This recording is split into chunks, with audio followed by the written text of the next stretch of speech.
né. Então quando a gente fala de empatia hoje, por exemplo, "Ah, eu entendo o que você está falando", não entende, porque a gente só vai ser empático efetivamente quando eu me permito sentir o que o outro está sentindo, com o modelo de mundo dele. Ninguém sabe os gatilhos que foram acionados naquele momento. Ele poderia ter controlado? Sim, existem recursos para isso, é um treino, a gente pode treinar, isso é chamado de inteligência emocional, a gente administrar nesses picos, né. O porquê que muitas vezes as pessoas matam e depois se arrependem, porque é um instante gente, são instantes. E eu digo uma coisa para você, quando uma dor sua é acionada como aconteceu, não vem dizer para mim que você sabe como você vai agir, porque você não sabe. Sabe por que você não sabe? Porque racionalmente a gente pensa: "Eu vou agir assim, assim, assim", mas emocionalmente o jogo é outro. Ao porquê reagimos sem pensar, né, a gente vai se colocar um pouquinho no lugar e na dor de outras pessoas, porque isso de fato não acontece com um único ser humano, acontece inevitavelmente, gente, com todos nós. Porque se vocês não sabem, a gente sempre tem 3 posições. Tem a posição, de quem ali foi atacado, tem a posição de quem atacou e tem a terceira posição que é uma posição neutra. Cada uma dessas histórias, tem um ponto de vista, cada uma dessas histórias tem um porquê. O comediante tem um porquê fez aquilo, ele tem a intenção, positiva por trás daquilo para ele.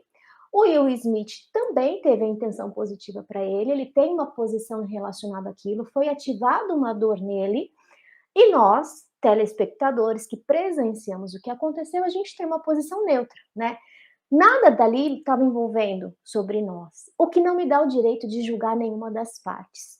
Me dá o direito de analisar: "Putz, não achei certo, achei errado, não achei bacana".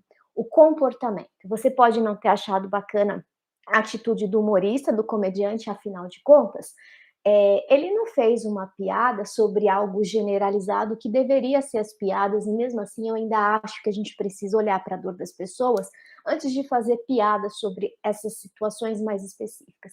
Mas ele se referiu à pessoa, né, ele usou o nome da esposa do Will Smith naquela situação, o que para mim não é piada, né, para mim é um apontamento que ele fez, mas essa é a minha opinião, Simone. E aí o que que acontece? Quando ele faz isso, ele assume essa posição. E a pessoa que recebeu aquilo, em algum momento foi acionado gatilhos dentro dela que levou, ela foi tomada por uma emoção muito forte, que é a raiva. E se vocês não sabem, a raiva, quando ela chega lá no pico dela, a gente, dentro da hipnose, a gente chama como a hipnose do Hulk, porque a gente ganha aquela força, sabe? E é muito destrutiva. A raiva é uma das emoções primárias mais destrutivas que existem dentro de nós. E se a gente não sabe conter essa raiva, se a gente não sabe administrar isso, em questões de segundos as tragédias acontecem. Obviamente que eu não sou a favor, eh, de bater. Eu não acho, né, que bater resolve alguma coisa em nenhum momento. Eu acho essa atitude abominável. Quando a gente chega nesse ponto onde existe uma agressão física, é lamentável. Mas também não acho que é só a agressão física que é lamentável. A agressão verbal, a agressão psicológica, muitas vezes, gente, ela acaba sendo mais destrutiva. A gente vê muito hoje mulheres que sofrem abuso dentro de uma relação, por exemplo, e só vai denunciar o abuso quando de fato existe uma agressão física, mas psicologicamente ela já está sendo destruída há muito tempo.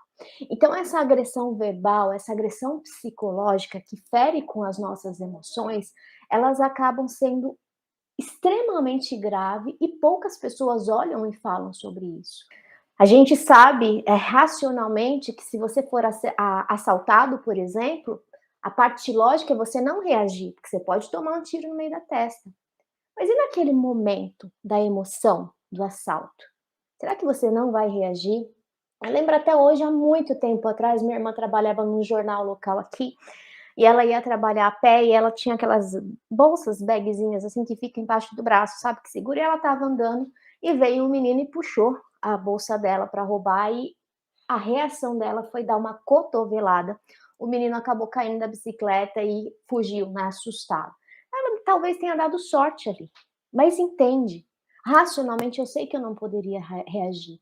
Então, isso mostra o quanto muitas vezes emocionalmente a gente não está saudável, essas coisas vão ser repetidas em nossas vidas. Mas mesmo emocionalmente saudável, dependendo do gatilho que foi acionado, você não sabe o que vai acontecer, porque nem tudo a gente consegue controlar, né. E esses picos de raiva, especificamente, são momentos onde a gente ganha uma força interna muito grande. Mas de fato, hoje a gente vive um momento onde as pessoas estão indo a esse extremo com muita facilidade. Então é um momento onde a gente precisa parar para olhar para dentro da gente, começar a entender que falar de saúde emocional, falar de saúde mental, precisamos quebrar todos esses tabus, porque não tem mais como a gente continuar alimentando tudo isso.